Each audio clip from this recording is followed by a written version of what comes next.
Hello दोस्तों, art study channel में आपका स्वागत है। उम्मीद करता हूँ आप सब लोग स्वस्थ होंगे और मस्त होंगे।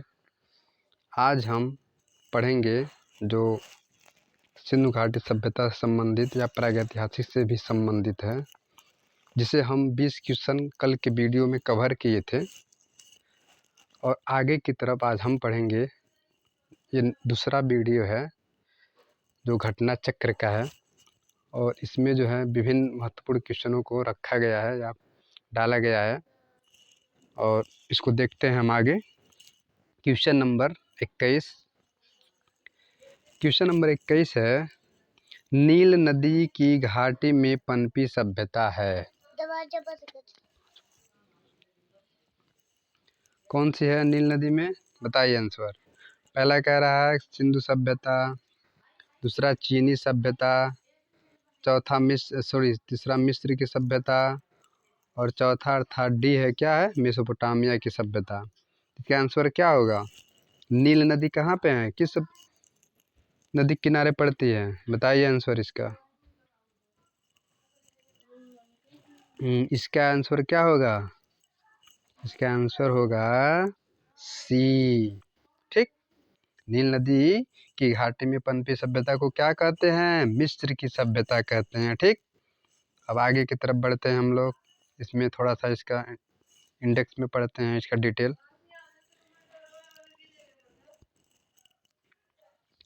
मिस्र की सभ्यता का विकास नील नदी की द्रोणी में हुआ। कहाँ हुआ था? नील नदी के द्रोणी में, तो दोआब, जो नील नदी की है, दोआब होते हैं, वहाँ पे हुआ था। नील नदी विश्व की इस प्राचीन सभ्यता का आधार थी। मिस्र को नील नदी के क्या कहा जाता? उपहार कहा जाता है, क्योंकि इस नदी के अभाव में यह भूभाग रेगिस्तान होता था।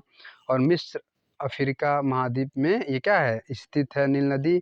और इसकी समकालीन सभ्यता अगर जो है सिंधु घाटी की सभ्यता भारत में जो पड़ता है, और क्या है मेसोपोटामिया की सभ्यता जो इराक में पड़ता है। और सिंधु सभ्यता की बात की जाए तो ये मात्र भारत में ही नहीं, अफगानिस्तान और बलूचिस्तान दोनों जगह पाया जाता है। मतलब 3 देश में ये फैला हुआ है त्रिकोणीय स्तर पे। नेक्स्ट हम बढ़ते आगे की तरफ। नेक्स्ट क्वेश्चन कह रहा है, तूतनखामेन का संबंध निम्न में से किस देश से रहा? प्रश्न ध्यान से पढ़िए। पहले देखिए, प्रश्न को ही पढ़ने में हम लोग मिस्टेक करते हैं। तूतनखामेन का संबंध निम्न में से किस देश से रहा है? ऑप्शन नंबर 1 ए दिया है मेसोपोटामिया से, बी दिया है बगदाद से, सी दिया है इटली से, और डी दिया है मिस्र से। तो इसका आंसर क्या होगा? बताइए। तूतनखामेन का संबंध कहाँ से है? तो आंसर हो जाएगा इसका आपका मिस्र की। कहाँ से? मिस्र से संबंधित है। किस देश से संबंधित है? मिस्र देश से संबंधित है। और देखिए इसके नीचे,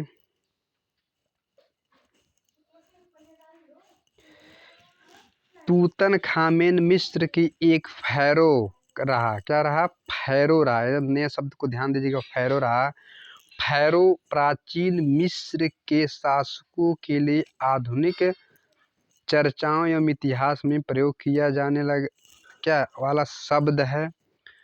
पूरा लेखों में यह उपाधि उन शासकों के लिए प्रयोग की जाती थी जो धार्मिक और राजनीतिक दोनों तरह के नेता होते थे। तूतनखामेन की मृत्यु 19 वर्ष की आयु में 1327 ईस्वी के आसपास में हुई थी। ठीक, तो तूतनखामेन का मतलब समझ गए आप लोग, क्या था ये, किससे संबंध था ये? मिस्र देश में। तूतनखामेन जो मिस्र देश से संबंध थे। उसके बाद नेक्स्ट क्वेश्चन है 23 कि महारानी नेफेरतीति का संबंध निम्न में से किस काल से है? बताइए। विकल्प ए कह रहा है ओल्ड किंगडम, बी है मिडिल किंगडम, सी है न्यू किंगडम, और डी है मॉडर्न किंगडम। कौन सा सही है? बताइए। इसका आंसर क्या होगा?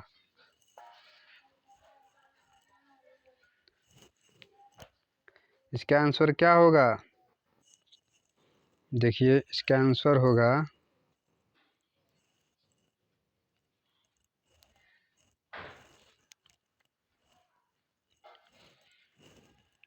सी। कौन सा? New kingdom. प्रश्न ध्यान समझिए क्या कहा है। प्रश्न कहा है कि महारानी नेफेरीतीती का संबंध निम्न में से किस काल से है? काल पूछा है, समय पूछा है, तो किससे है इनका संबंध? न्यू किंगडम से। ना पुरानी किंगडम से है, ना मिडिल किंगडम से है, बल्कि न्यू किंगडम क्या है, किंगडम से है। सी का आंसर हो गया इसका आंसर सी। महारानी नेफेरीतीती का संबंध किससे था? न्यू किंगडम या मिस्र के 18वें वंश से था। नेफेरीतीती प्राचीन मिस्र के राजा अखनातेन की पत्नी थी। बस्ट ऑफ नेफेरीतीती, ठीक, वर्तमान में आइलैंड म्यूजियम में रखा गया है। तो हम समझेंगे किसके बारे में? महारानी नेफेरीतीती के बारे में, ठीक। नेक्स्ट क्वेश्चन है, आगे देखिए 24 नंबर क्वेश्चन क्या कह रहा है। कह रहा 24 नंबर क्वेश्चन कि सुमेरियन सभ्यता किस नदी के तट पर विकसित हुई थी? कौन सा नदी था? देखिए नदी का नाम पूछ रहा है। नील नदी, यांगत्से नदी, सिंधु नदी, यूफ्रेटस नदी। किस नदी से संबंधित है ये? इसका संबंध है यूफ्रेटस नदी से। किससे? यूफ्रेटस नदी से संबंधित है, ठीक। सुमेरियन सभ्यता यूफ्रेटस नदी के तट पर विकसित हुई थी। नेक्स्ट क्वेश्चन है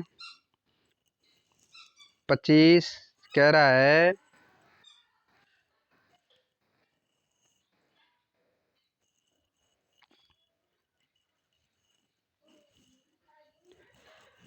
अमरत्व की कला। किसकी कला पूछ रहा है? अमरत्व की कला किस देश की प्राचीन कला को कहते हैं? किस देश की प्राचीन कला को कहते हैं? अमृत कला किस देश की प्राचीन कला को कहते हैं? पहला ऑप्शन ए दिया है रोम, बी दिया है इटली, सी दिया है भारत, डी दिया है मिस्र। इसमें कौन सा ऑप्शन सही होगा? बताइए कौन सा ऑप्शन सही हुआ है? अमरत्व की कला। किसकी कला पूछ रहा है? अमरत्व की कला। ये संबंधित किससे है? ये संबंधित है मिस्र से। किससे संबंधित है? मिस्र से संबंधित है, ठीक। आगे की तरफ देखते हैं। टीजीटी पीजीटी 2010 और 9 में ये क्या है, प्रश्न आया हुआ है, ठीक। नेक्स्ट इसमें हम देखते हैं इसके बारे में। अमरत्व की कला मिस्र की प्राचीन कला को कहते हैं। प्रारंभिक युग में मिस्र की जनता प्रकृति की शक्तियों का क्या करती थी? मानवीकरण करती थी या पूजती थी। यह विश्वास किया जाता था कि शरीर में दो आत्माएं क्या करती हैं? निवास करती हैं। एक का नाम बा था, जो शरीर के निर्जीव हो जाने के बाद स्वच्छंद विचरण करता था और फिर शरीर में लौट आता था। दूसरे का नाम का था। ये आत्मा, ये किससे संबंधित था? आत्मा लौटे लौटे क्या कर शरीर में ज्ञान संपन्न करती है। इन दोनों आत्माओं की स्थिति शरीर में प्रवेश करने से संभव है, अतः शरीर में भी क्षति से बचना क्या है? अनिवार्य है। आगे देखते हैं इसमें। नेक्स्ट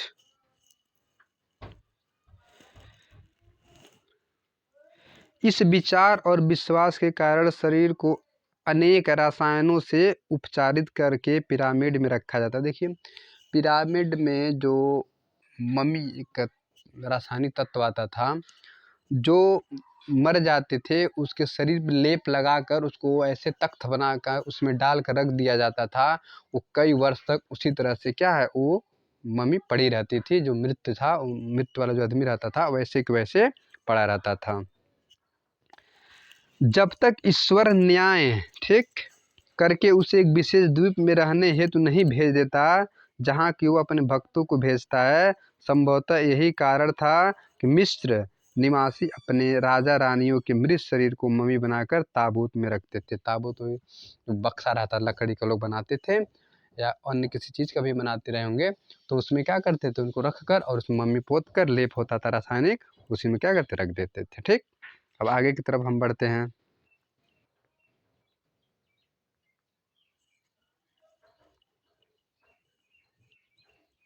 26 नंबर क्वेश्चन पढ़िए ध्यान से।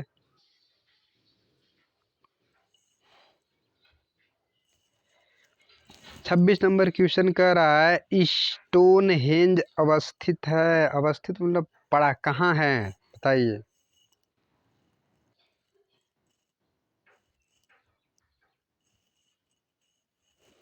ये कहाँ है? ब्रिटेन में है कि सेलिबसरी के मैदान में है कि एडम्स काउंट में है कि पूर्वी महाद्वीप में है? कहाँ है ये? इसका आंसर क्या होगा? इसका आंसर होगा ए। कहाँ है? ब्रिटेन में। किस जगह है? ब्रिटेन में। सॉरी, ये जो है आपका कहाँ है? ब्रिटेन में है। ठीक, अब इसके बारे में थोड़ा सा हम पढ़ लेते हैं।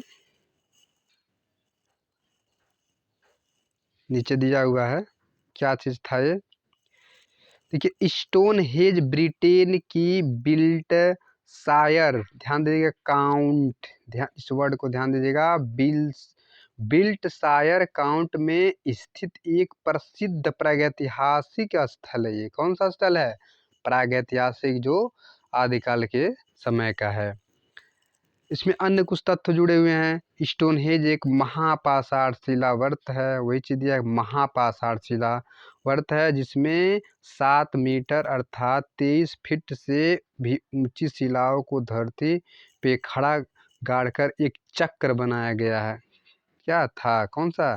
स्टोनहेंज। आगे देखिए,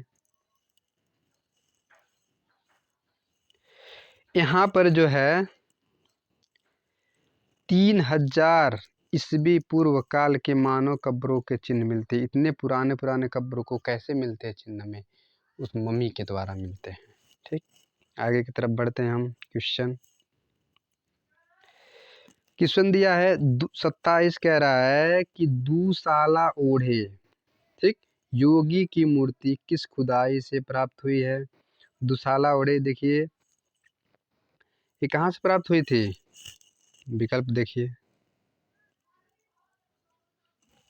पहला दिया है रामगढ़, दूसरा दिया है हड़प्पा, तीसरा दिया मोहनजोदड़ो, चौथा दिया लोथल। इसका आंसर क्या होगा? दुशाला ओढ़े योगी ये सिंधु घाट सभ्यता की है। जगह का नाम क्या होगा, बताइए। जगह का नाम क्या होगा? सी, मोहनजोदड़ो। क्या होगा? मोहनजोदड़ो। अब आगे इसमें देखते हैं, मोहनजोदड़ो से जुड़ी कुछ शब्दावली है, नीचे दी है। मोहनजोदड़ो की खुदाई से त्रिफुलिया अलंकरण वाले उत्तरी दुशाला को ओढ़ते हुए एक दाढ़ी वाला योगी की सुंदर प्रतिमा प्राप्त हुई है। ठीक, जिसके नेत्र समाधि अवस्था में नाक के अग्रभाग की ओर ध्यानस्थ हैं और एक अन्य पुजारी की मूर्ति जिसके सिर पर भारी जबड़े, चौड़े ओठ, भद्दे तक श्रीनुमा कान और इसके अलावा एक बैठी हुई सिर रहित मूर्ति। ये मूर्तियाँ क्या हैं? पत्थर की बनाई हुई है। ये किस काल की है? सिंधु काल की है। ठीक, आगे इसमें कुछ और पॉइंट दिया हुआ है, देखते हैं हम लोग। कह रहा है देखिए, हड़प्पा से प्राप्त, ठीक, बलुआ पत्थर की बनी एक पुरुष के धड़ की क्या है? मूर्ति मिली है, जो क्या है? 3.25 इंच की ऊंची है। क्या है? देखिए, इसके पिछले साल जो केस में पेपर हुआ था उसमें क्या है, उस डांस गर्ल लड़की का हाइट पूछा था, तो 10.5 सेंटीमीटर था। वही टाइप से देखिए इसमें भी दिया है 3 इंच ऊंची। ठीक, तो ये सब चीज़ अक्सर पूछता है। सिंधु घाट सभ्यता से संबंधित जो मूर्ति मिलती है उसकी हाइट, ऊंचाई, चौड़ाई सभी क्या पूछता है। इस चीज़ को आप ध्यान से सुनिएगा, 3.25 इंच। ठीक, ये है। इसमें मांसपेशियों का गठन यथार्थता दयनीय है। ठीक, यह प्रतिमा कहाँ है? राष्ट्रीय संग्रहालय नई दिल्ली में सुरक्षित है। अगर हमको इस क्या प्रतिमा को देखना हो तो हम राष्ट्रीय संग्रहालय नई दिल्ली में जाएंगे तो हमें देखने को क्या मिलेगा। हड़प्पा से ही एक अन्य धड़ काले रंग के पत्थर का प्राप्त हुआ। किस रंग का है? काले रंग का, जो क्या है पुरुष नर्तक का है। वो अपने दाहिने हाथ पैर के बल पर खड़ा तथा बाएं हाथ पैर नृत्य क्या मुद्रा में उठा हुआ है। ये कितना है? 7 से 8 इंच का है। ठीक, देखिए आगे हम पढ़ते हैं नेक्स्ट क्वेश्चन की तरफ। देखिए चीज़ों को थोड़ा समझते हुए चलिएगा। जो प्रश्न पूछता है वो आने का चांस कम रहता है, लेकिन उससे संबंधित जो नीचे व्याख्या दिया हुआ है उसमें से आने का ज़्यादा चांस रहता है। क्योंकि एग्जामिनर जो होता है सेम तो पूछता नहीं है बैक तुरंत बैक का, तो क्या करता है उसके नीचे के जो बिंदु दिए होते हैं जैसे यहाँ पे ब्रैकेट में, इसमें से पॉइंट उठा लेता है, इसलिए उसके इर्द गिर्द का प्रश्न को ज़्यादा पूछा जाता है। ठीक, नेक्स्ट है 28 नंबर का, हड़प्पा से प्राप्त पुरुष धड़ बना है। पुरुष धड़ ठीक किसका बना हुआ है बताइए? कांसे का है, लाल चूना पत्थर का है, स्वर्ण का है, बलुआ पत्थर का है। ध्यान दीजिएगा, कांसे का पूछा, फिर लाल चूना पत्थर का कह रहा है, फिर स्वर्ण का मतलब सोने का, बलुआ मतलब बालू पत्थर वाला। कौन सा सही होगा इसमें से बताइए? क्वेश्चन नंबर 28 का जवाब दीजिए। इसका आंसर हो जाएगा कौन सा? बोलिए। ये होगा लाल चूना पत्थर का। किसका है? लाल चूना पत्थर का बना हुआ है। नेक्स्ट क्वेश्चन देखते हैं हम 29। ये देखिए, हड़प्पा स्थल से प्राप्त मानव धड़ का क्या साइज है? मानव धड़ का साइज पूछा है। विकल्प ए में दिया है 5.3 सेंटीमीटर गुणे 10.5 सेंटीमीटर गुणे 2.5 सेंटीमीटर। फिर एक कह रहा है 9.2 सेंटीमीटर गुणे 5.8 सेंटीमीटर गुणे 3 सेंटीमीटर। ठीक, नेक्स्ट इसमें आगे के विकल्प कुछ और पॉइंट इसमें दिया हुआ है।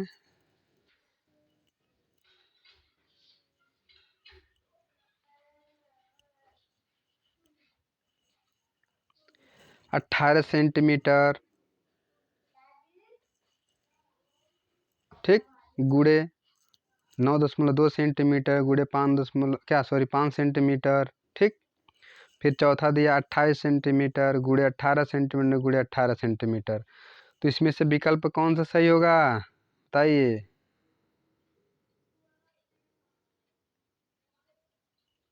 इसमें से जो विकल्प बी क्या है बता रहे कौन से? बी। इसमें से विकल्प कौन सा सही होगा? बी। इसमें से जो विकल्प मेरा बी था वही क्या होगा? यही 9.2 सेंटीमीटर। कौन सा? 9.2 सेंटीमीटर गुणे 5.8 सेंटीमीटर गुणे 3 सेंटीमीटर। यही हमारा क्या है? सही है। ठीक, अब आगे की तरफ इसमें फिर देखते हैं, इसके नीचे कुछ वर्णन इसका दिया होगा।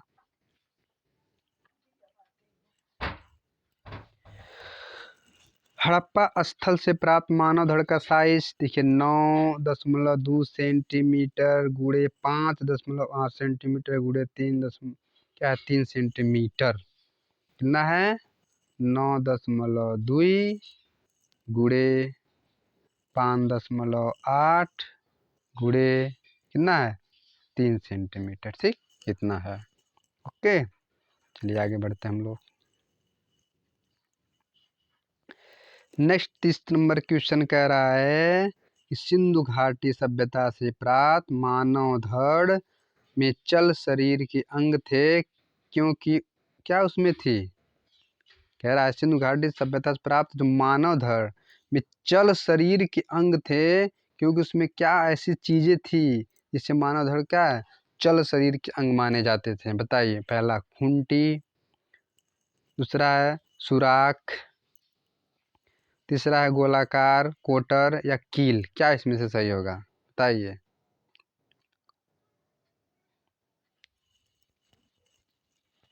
इसका आंसर हो जाएगा आपका, बोलिए, 30। गोलाकार क्या हो जाएगा, ये गोलाकार वाला सही हो जाएगा, सी। नीचे देखते हैं इसके बारे में।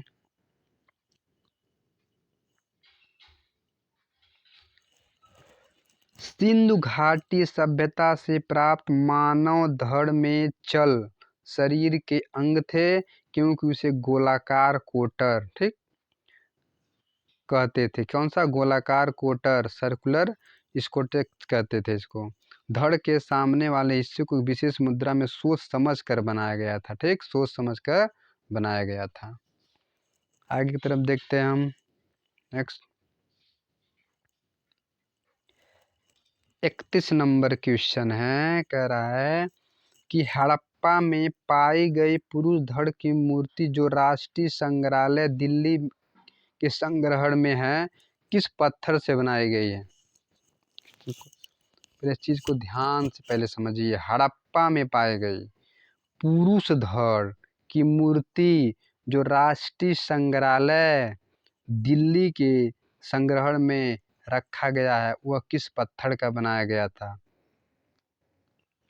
पहला कह रहा है ग्रेनाइट, दूसरा कह रहा है लाल बलुआ पत्थर, तीसरा कह रहा है चूना पत्थर, चौथा कह रहा है संगमरमर। इसमें कौन सा आंसर सही होगा, ये वाला आंसर सही है। कौन सा, बी, लाल बलुआ पत्थर का प्रयोग हुआ था। देखिए इसमें थोड़ा सा इसको जिक्र करते हैं। इसमें हड़प्पा में प्राप्त लघु आकार, ठीक, मिनिएचर साइज को बोलते हैं, का पुरुष धड़ की मूर्ति लाल बलुआ पत्थर से बनाई गई थी। किससे, लाल बलुआ पत्थर। इसमें सिर और भुजाएं जोड़ने के लिए गर्दन और कंधों में क्या, गड्ढे बनाए गए थे। क्या बनाए गए थे, गड्ढे। और धड़ के सामने वाले हिस्सों को एक विशेष मुद्रा में सोच समझ कर, मतलब बड़ा दिमाग से उसको बनाया गया था। और कंधे अच्छे पके हुए और पेट कुछ बाहर निकले हुए एक जो मूर्ति थी, कहाँ है, राष्ट्रीय संग्रहालय नई दिल्ली में है। सिंधु घाटी से बहुत से ऐसी चीज़ें जो प्राप्त हुई, जो भी राष्ट्रीय संग्रहालय नई दिल्ली में रखा हुआ है। अगर हम इसको देखना चाहें तो जाकर देख सकते हैं, ठीक। ये सब अच्छी चीज़ें हैं। आगे की तरफ हम बढ़ते हैं। क्वेश्चन नंबर 32 है, कह रहा है हड़प्पा से प्राप्त पुरुष धड़ का आकार, कैसा आकार था जो हड़प्पा से पाया गया था, विशालकाय, लाइफ साइज, जैसे इस समय का जो जीवन चरित्र आकार है, या लघु आकार, या जीवन चरित्र का आकार से बृहद, मतलब बड़ा। कौन सा विकल्प सही होगा, बताइए।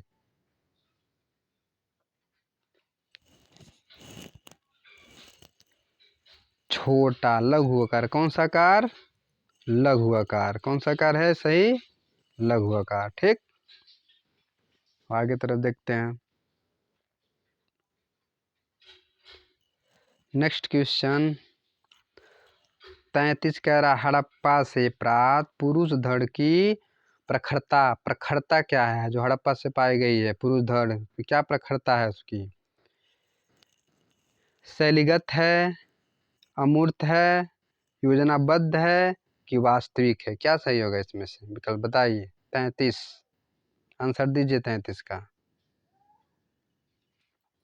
33 का आंसर हो जाएगा डी। कौन सा सही होगा, डी, वास्तविकता, क्या, वास्तविक। नेक्स्ट आगे की तरफ हम चलते हैं। अब नेक्स्ट क्वेश्चन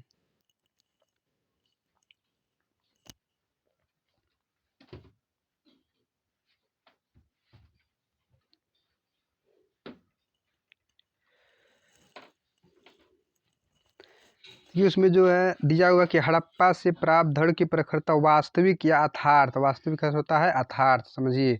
मूर्ति जो थी मांसपेशियों के गठन के लिए हुई थी। इसका निर्माण कब से कब हुआ था, 2500 से 2000 ईसा पूर्व के मध्य इसका अनुमान लगाया गया था। यथार्थवाद का मतलब होता है वास्तविक, जो चीज़ें हमें दिखती हैं उसको हम कहते हैं, ठीक। आगे के नेक्स्ट क्वेश्चन है 34, पशु आकृति युक्त मोहरे कहाँ पाई गई? कौन सी पशु आकृति? देखिए आद जो है वहाँ पे सॉरी सिंधु घाटी सभ्यता में जो है जो पशु की आकृति पाया गया था उसमें जो है मोहरे जो बनाई गई थी किस चीज़ की मोहरे थी? मिट्टी की थी। लेकिन कह रहा है कि पशु आकृति युक्त मोहरे कहाँ पाए गए थे? बताइए।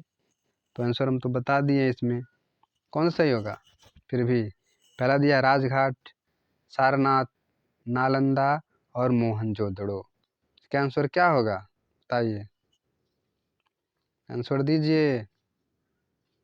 ठीक, बहुत सही। इसका आंसर हो जाएगा 34 मोहनजोदड़ो। ठीक, अब आगे तरफ बढ़ते हैं हम। क्वेश्चन पहले इसके बारे में हम समझ लेते हैं। दिया है पशु आकृत मोहरे मोहनजोदड़ो से प्राप्त हुई। कहाँ से प्राप्त हुई है? मोहनजोदड़ो से। मोहनजोदड़ो से हमें जो है विभिन्न प्रकार की मिट्टी के वो मिले हैं, बर्तन मिले हैं। मिट्टी के ही हमें क्या है जो मुद्रा मिली हुई, जो सिक्के, जिसको इसमें सिक्के कहा जाता था। और वही उन लोगों का क्या था उस समय का व्यापारिक माध्यम था जिससे वो लेन देन करते थे, मुहरे बनाते थे, छलखड़ी के भी बनाते थे। यह मैके को प्राप्त पशुपति शिव की मुहर विशेष प्रसिद्ध है वहाँ पे। ठीक, इसमें एक त्रिमुखी पुरुष को एक चौड़ी चौकी पर पद क्या है पद्मासन मुद्रा में, किस मुद्रा में? पद्मासन मुद्रा में बैठाए हुए दिखाया गया है। और उसकी दाहिने ओर एक हाथी है तथा बाघ है, कौन? बाईं ओर। और गैंडा तथा एक भैंसा भी खड़ा हुआ है। और चौकी के नीचे क्या है? 2 हिरन हैं। तो जो मुद्रा बनाई है उसमें चित्रांकन किया गया है। तो उस चित्र में जो बनाया गया है दाहिने की तरफ एक हाथी और बाघ है और बाएं की तरफ गैंडा और भैंसा है। और उसके नीचे जो है क्या है? 2 हिरन खड़े हुए हैं। महत्वपूर्ण तथ्य है कुछ। लोथल और मोहनजोदड़ो की एक मुहर पर नाव का चित्र भी अंकित है। किसका? नाव का चित्र। नाव का चित्र इसलिए लोग बनाते थे क्योंकि जो सिंधुवासी लोग थे जब वो मिस्र या अन्य देशों से जब व्यापार करते थे तो उनका एक ही मार्ग था करने का, क्या? नाव। नाव के ही द्वारा लोग क्या है समुद्र पार करके दूसरे देश में जाकर व्यापार करते थे। इसीलिए वो नाव का भी चित्र अपने क्या है मोहरों पे छापते थे। फिर संधव क्या है मोहरे अधिकांशतः सेलखड़ी की बनी होती थी। किसकी? सेलखड़ी। सेलखड़ी एक पत्थर जैसा आता था और उसी को लोग क्या है मोहरे को बनाते थे। और कुछ मोहर इसी भी तरह होती थी जो है मिट्टी के बनाकर उसको पका देते थे। काचली मिट्टी, गोमेद चट तथा मिट्टी टेराकोटा की बनी हुई मोहरें भी मिली हैं। ठीक, बताएं अभी हम। उसके बाद दिया है मोहरों पर एक श्रृंगी पश, कुबड़ वाला बैल, हाथी, भैंस आदि भी अंकित है। सिंधुवासी लोग ज़्यादातर पशुओं का ही क्या पूजा करते थे, पशु की ही पूजा करते थे। इसीलिए पशुओं को ही क्या देवता के रूप में मानते थे। ठीक, और आगे की तरफ देखते हैं। नेक्स्ट क्वेश्चन 35 नंबर क्वेश्चन आ गया। इसमें कह रहा है कि निम्न में से किसमें मोहरे पाई गई? क्या पाई गई? मोहरे। किसमें? आदिकाल की सभ्यता में, सिंधु घाटी की सभ्यता में, वैदिक सभ्यता में, या उपरोक्त में से कोई नहीं? इसका जवाब दीजिए। 35 नंबर का आंसर क्या होगा? देखिए इसका आंसर होगा क्या? सिंधु घाटी सभ्यता में। क्योंकि मोहरों का प्रचलन सबसे ज़्यादा कहाँ हुआ था पहली बार? सिंधु घाटी सभ्यता में। प्राचीन काल में तो सवाल ही नहीं, आदिकाल में तो लोग सिर्फ जानवरों को मारते थे और अपना चित्र बनाकर अपने भावनाओं को व्यक्त करते थे। वैदिक संस्कृति में तो वैद्य क्या है पूजा पाठ से संबंधित जुड़ा हुआ था। और क्या उपरोक्त में से कोई नहीं, सवाल ही नहीं है। तो इसीलिए कौन सा ऑप्शन सही होगा? सिंधु घाटी की सभ्यता में। आगे इसमें देखिए 36 नंबर क्वेश्चन कह रहा सिंधु घाटी से प्राप्त मोहरे निर्मित हैं। किसकी किसकी बनी हुई सिंधु घाटी की मोहरे?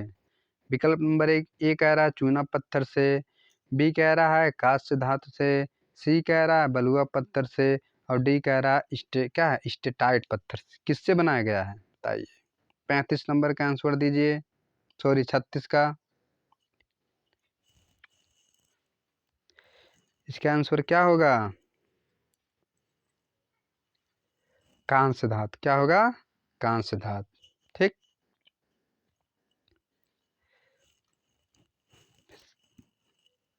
कांस्य, देखिए कांस्य के बारे में थोड़ा जानकारी ले लीजिए। इसमें कांस्य का मतलब होता था, पहले जो है आदिमानव लोग भी टीन और ये क्या है जस्ता वस्ता का भी मतलब प्रयोग करते थे, लेकिन बहुत कम मात्रा में।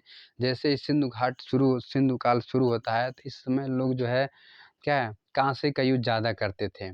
लेकिन जब कुछ चीज़ें बनाते थे तो क्या बहुत मुलायम होती थी, तो जल्दी से क्या टूट जाती थी। इसीलिए सिंधुवासी जो लोग क्या करते थे, तांबा, किसका? तांबा प्लस टीन, किसका? तांबा प्लस टीन, दोनों का क्या मिक्स करके उसको पिघला कर तो जो धातु बनाते थे, मिट्टी का सॉरी धातु का जो बर्तन, वो क्या मजबूत होता था, किसके अपेक्षा? तांबे की अपेक्षा। क्योंकि उसमें सिंधुवासी लोग लोहे से अज्ञात थे, उसमें लोहे की खोज नहीं हुई थी। तांबा प्लस टीन दोनों मिलाकर बनाते थे कांसे का धातु। नेक्स्ट क्वेश्चन है अगला, मोहनजोदड़ो और हड़प्पा में पाए गए सील किस माध्यम में बनाई गई? ठीक, किस माध्यम में बनाई गई थी? पहला है ब्रोंज, बी है मार्बल, सी है ग्रेनाइट, डी है टेराकोटा। किस माध्यम से बनाई गई थी? बताइए। 37 का जवाब दीजिए। इसका आंसर हो जाएगा कौन सा? डी। क्या हो जाएगा? टेराकोटा। कौन सा हो जाएगा?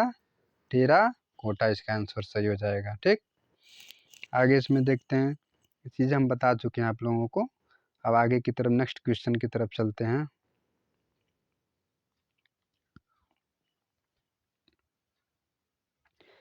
अड़तीस नंबर क्वेश्चन पढ़िए, देखिए क्या कह रहा है 38 नंबर क्वेश्चन। 38 नंबर क्वेश्चन कह रहा है कि सिंधु घाटी में प्राप्त मोहरें बनी किस चीज़ की बनी थी ज़्यादा? बताइए इसका आंसर। मिट्टी की थी, कि सीमेंट की थी, कि लकड़ी की थी, कि चमड़े की थी? किसकी थी सिंधु घाटी में? बहुत आसान क्वेश्चन है, बताइए। देखिए ये आंसर हो जाएगा कि लकड़ी का सवाल ही नहीं था, सीमेंट उसमें खोज ही नहीं हुआ था, चमड़े पे लोग बनाते नहीं थे, तो कौन सही हो जाएगा? मिट्टी की। सिंधु घाटी लोग किसके मोहरे बनाते थे ज़्यादातर? मिट्टी की। ठीक, आगे की तरफ की व्याख्या वही पूर्वोत्तर जो बताए हैं वही होगा। आगे की तरफ 39 नंबर क्वेश्चन के बीच में पूछा है कि सिंधु घाटी सभ्यता के मुहरों पर लेख के रूप में क्या मिला था? पक्षियों का चिन्ह, टाइगर का चिन्ह, सर्प का चिन्ह या लिपि का चिन्ह? किसका मिलता है? 39। इसका आंसर क्या होगा? बताइए। इसका आंसर होगा लिपि। क्या होगा? लिपि। सिंधुवासी लोग ज़्यादातर लिपि अक्षर का प्रयोग करते थे। सिंधुवासी को हम आद्य ऐतिहासिक काल क्यों कहा जाता है? इसके पीछे थोड़ा कारण समझ लीजिए। क्योंकि इस काल में लिखे गए कुछ साक्ष्य मिले, लेकिन उसको हम पढ़ नहीं सके।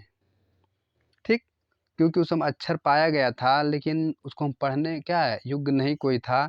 आज तक अभी क्या है उस पे अक्षरों को पढ़ने के लिए शोध हो रहा है, लेकिन अभी तक क्या है प्रमाणित शोध नहीं मिला है। इसी वजह से क्या है आद्य ऐतिहासिक काल के रूप में है। अगर शोध मिल जाएगा कि क्या लिखा हुआ है, तो किस में चली जाएगी ये? ऐतिहासिक काल में चली जाएगी, जिसमें प्रमाणित किया जाता है उसको इतिहास काल कहते हैं। जिसमें हमें प्रमाण साक्ष्य मिलते हैं उसको क्या कहते हैं? ऐतिहासिक काल कहते हैं। ठीक, नेक्स्ट आगे की तरफ चलते हैं हम।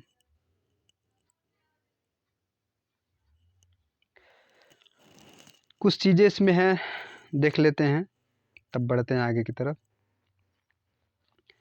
सिंधु घाटी सभ्यता के मोहरों पर लेख के रूप में क्या मिली?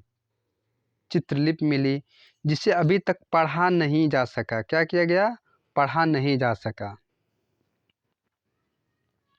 सिंधु घाटी से प्राप्त ताम्र मुद्राओं पर पशुओं की आकृति उत्कीर्ण है। कुछ विद्वान इन ताम्र मुद्रा क्या है ताम्र मुद्राओं को ताबीज की संज्ञा देते। ताबीज उस समय भी लोग जादू टोना संबंधित क्या है चीजों का प्रयोग करते थे। ठीक,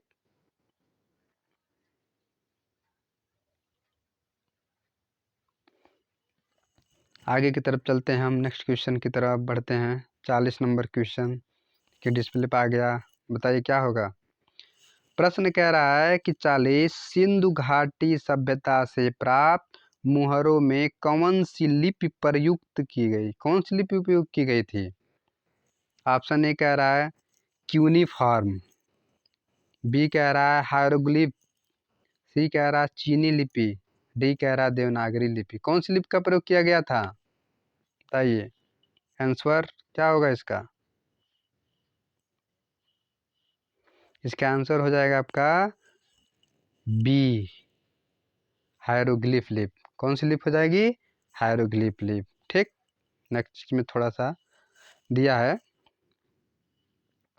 सिंधु घाटी सभ्यता से प्राप्त मुद्राओं में हायरोग्लिफिक लिपि प्रयुक्त हुई जो अभी तक पढ़ी नहीं जा सकी। अगर यही पढ़ ली जाएगी जब, तो क्या हो जाएगी, ये आद्य से चलकर प्रमाणित यानी कि ऐतिहासिक की तरफ बढ़ जाएगी। इस पे शोध कार्य चल रहे हैं, अभी भी वर्तमान में भी चल रहा है, लेकिन अभी कोई प्रमाणित साक्ष्य नहीं मिले कि उसको पढ़ा जा सके। 41 नंबर क्वेश्चन है, ध्यान दीजिए। निम्नलिखित में से एक नगर, ठीक, हड़प्पा संस्कृत का नहीं है। इसमें से 4 जो दिया हुआ है, ऐसा कौन सा नगर है जो हड़प्पा काल से संबंधित नहीं है। लोथल, कालीबंगा, बनवाली और गिरिनगर। इसमें कौन सा सही होगा। बहुत सिंपल सा है, आंसर बताइए। इसका आंसर हो जाएगा आपका गिरिनगर। क्या है, ये सिंधु घाटी संबंधित नहीं है, क्योंकि देख सिंधु घाटी संबंधित कौन है, लोथल। ये कहाँ पड़ता है, गुजरात में पड़ता है। बनावली, ठीक, कालीबंगा, ठीक, ये सब क्या है, भारत में पाई गई है। लेकिन गिरिनगर जो है ये सिंधु काल से संबंधित नहीं रखता है।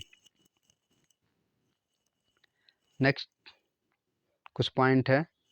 गिरिनगर हड़प्पा संस्कृत इंडस वैली सिंधु सभ्यता से संबंधित स्थल नहीं था, जबकि लोथल, कालीबंगा, बनावली सिंधु सभ्यता के प्रमुख स्थल थे।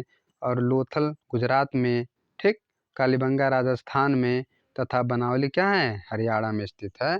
और गिरिनगर कर्नाटक में अवस्थित है। लेकिन ये क्या है, सिंधु घाटी सभ्यता से संबंधित नहीं है।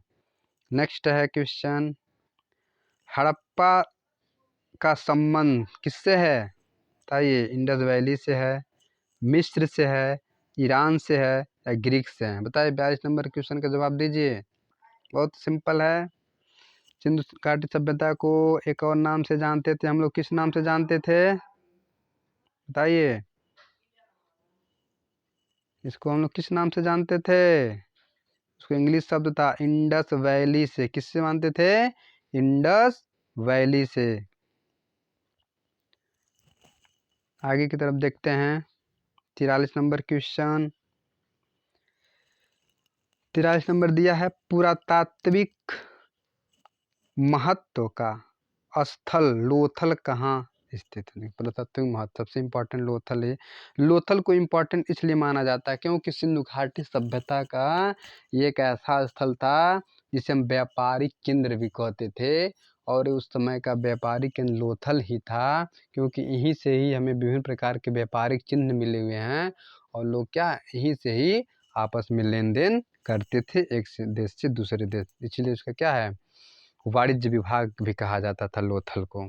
ठीक, थोड़ी थोड़ी जानकारी लेते रहें बीच में। आगे देखिए दिया हुआ इसमें कौन सा विकल्प, पंजाब में, महाराष्ट्र में, गुजरात में और मध्य प्रदेश में। कहाँ पे है ये लोथल, बताइए।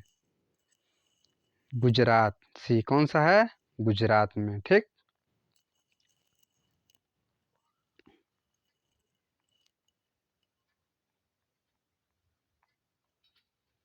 गुजरात में है। देखिए उसमें कुछ दिया भी है कि लोथल गुजरात भारत के अहमदाबाद जिले में भोगवा नदी के किनारे। कौन सी नदी में, भोगवा नदी। पूछता है, बहुत बार पूछा है कि जो लोथल है किस नदी के किनारे हैं, तो ये नदी का नाम है भोगवा नदी के किनारे स्थित है। इसकी खोज कब हुई थी, 1954 में यश राव, क्या यश राव ने इसकी खोज की थी सन 1954 ईस्वी में। महत्वपूर्ण तथ्य, लोथल को लघु हड़प्पा या लघु मोहनजोदड़ो भी कहा जाता था। किसको, क्या है, हड़प्पा को, क्योंकि मोहनजोदड़ो छोटा था, फिर भी यहाँ पे ऐसी ऐसी चीजें मिली जिसको मिनी मतलब छोटा हड़प्पा कहा जाता था। यहाँ से 3 क्या है, युग्मित समाधियां के उदाहरण भी मिले हैं, जिससे अनुमान लगाया जाता था कि सती का प्रथा उसमें लागू रही हो। यहाँ से अग्निकुंड का एक अवशेष मिला, किसका, अग्निकुंड। ये सब क्या दर्शाते हैं, हमारे धार्मिक चीजों को दर्शाते हैं। वहाँ की उस समय भी लोग क्या है, पूजा पाठ करते थे, किसे, अच्छी तरह से करते थे, यज्ञ की तरह, जिसमें हवन कुंड बनाकर उसको क्या है, उसके सामने बैठकर उसका पूजा पालन करते थे। तो धर्म भारत में बहुत ज़्यादा मनाया जाता था, कब से, शुरू से ही। इसीलिए क्या है, भारतीय चित्रकला को हम क्या है, धर्म का चित्रकला भी कहते हैं, क्योंकि धर्म जो हमारी जो कला है, धर्म से शुरुआत हुई। कहाँ शुरुआत हुई है, धर्म से। देखिए नीचे 44 नंबर क्वेश्चन कह रहा है, लोथल स्थित है कहाँ है, अभी बताएं लोथल कहाँ स्थित है, अफगानिस्तान में है कि भारत में है कि चीन में है कि पाकिस्तान में है, लोथल कहाँ है बताइए। सिंपल सा क्वेश्चन है, लोथल कहाँ है। देखिए लोथल जो आपका कहाँ पे स्थित है, इसका जवाब दीजिए।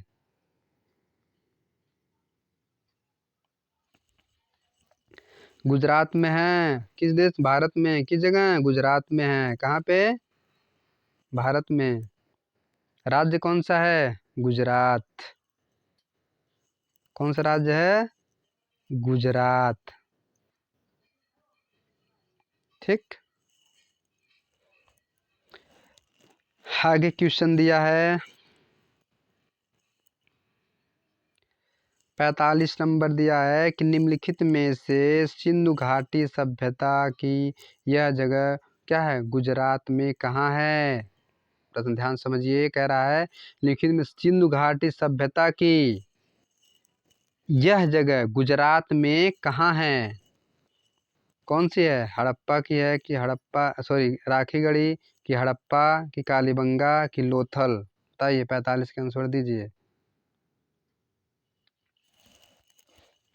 45 का आंसर क्या होगा,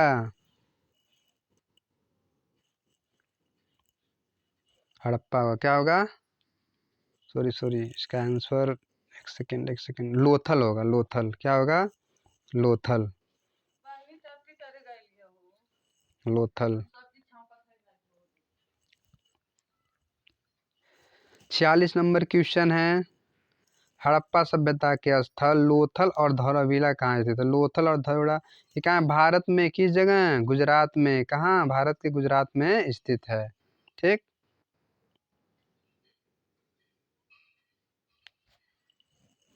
अब नेक्स्ट क्वेश्चन आगे की तरफ बढ़ते हैं हम लोग।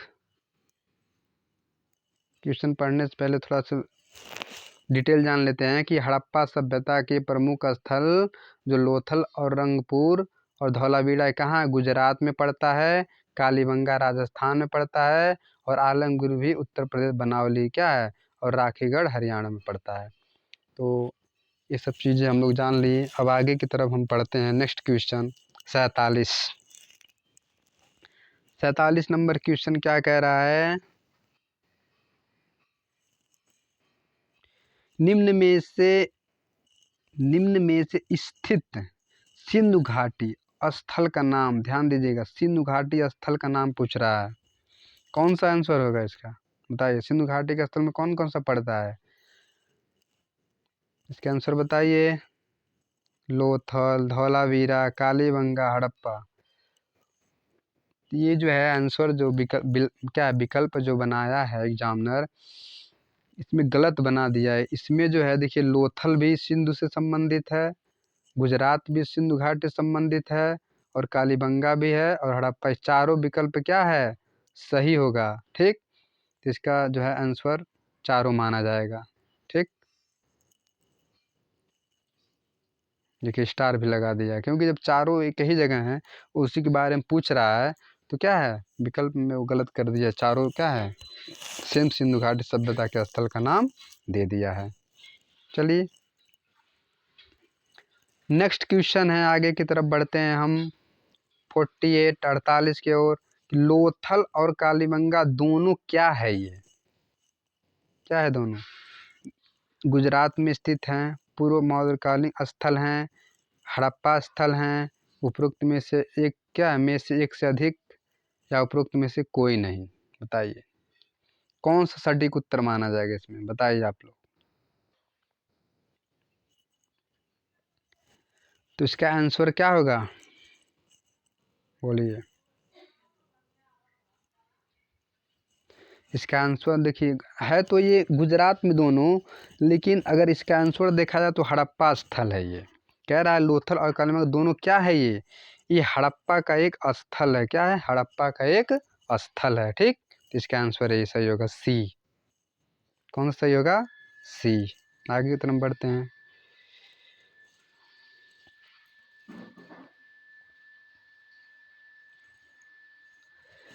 नेक्स्ट क्वेश्चन कह रहा है, सिंधु घाटी सभ्यता का स्थान धौलावीरा कौन सी नदी तट पर स्थित है? धौलावीरा के बारे में पूछ रहा है, कौन सी नदी के तट पर स्थित है, बताइए। अभी गुजरात में ही है, कौन सी नदी तट है? सिंधु नदी, लूनी नदी, भोगवा नदी या रावी नदी? कौन सा सही होगा इसका, बताइए आंसर।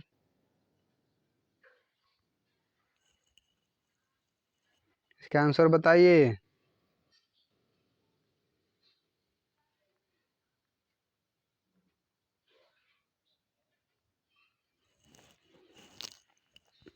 इसका आंसर दीजिए 49।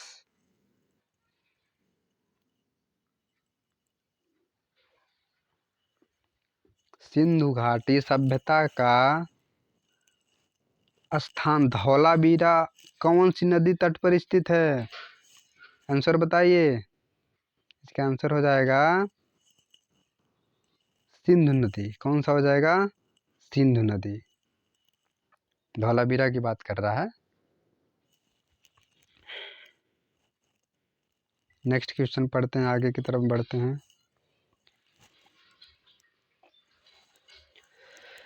सिंधु घाटी सभ्यता का स्थान धौलावीरा गुजरात राज्य में स्थित है। यह लूनी नदी के तट पर स्थित। गलत, लूनी नदी के तट पर नहीं स्थित है।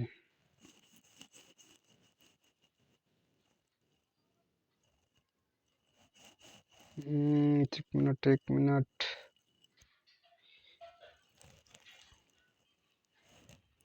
ये क्वेश्चन थोड़ा कंफ्यूज है, इसको बाद में थोड़ा जिक्र करते हैं। सिंधु घाटी सभ्यता का धौलावीरा पूछ रहा है, इसको बाद में थोड़ा देखते हैं। ठीक, चलिए नेक्स्ट क्वेश्चन बढ़ता है आगे की तरफ। कुछ डाउट लग रहा है हमको। ठीक है, आगे तरफ 50 नंबर क्वेश्चन कह रहा है, इनमें से कौन सा संबंध है, क्या है, इसमें से कौन सा असंबंध, असंबंध मतलब होता अलग है, क्या, इसमें से कौन सा अलग है, बताइए। इसमें से कौन सा अलग है?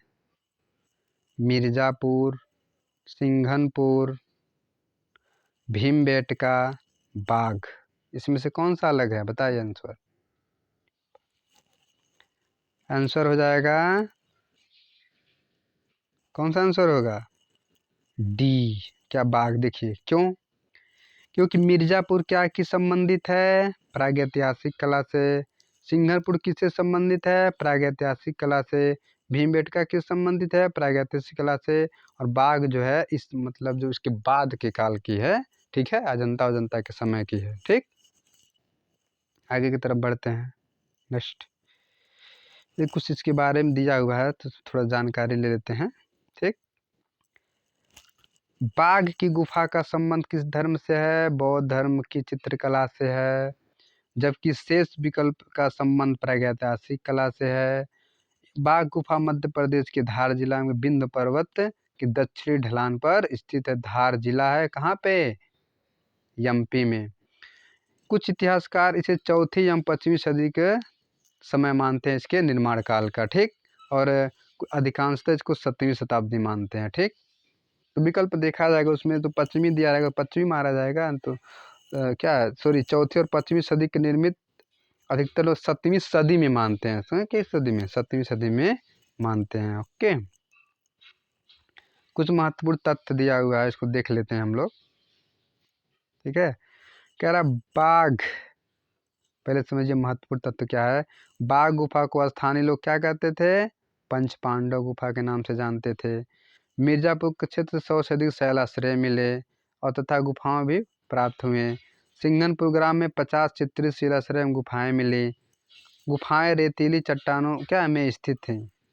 ठीक, भीमबेटका नामक एक पहाड़ी से लगभग 700 प्राचीन गुफाएं प्राप्त हुई हैं। कितनी? 700। सबसे ज़्यादा भीमबेटका में ही प्राप्त हुई है। कहाँ है? एमपी में ही है। ठीक, अब नेक्स्ट क्वेश्चन हम कल पढ़ते हैं 51 नंबर। ठीक, आज यहीं तक वीडियो रहेगा। अगर आपको वीडियो अच्छी लगी हो तो लाइक और सब्सक्राइब ज़रूर करें। पूरा वीडियो देखने के लिए धन्यवाद।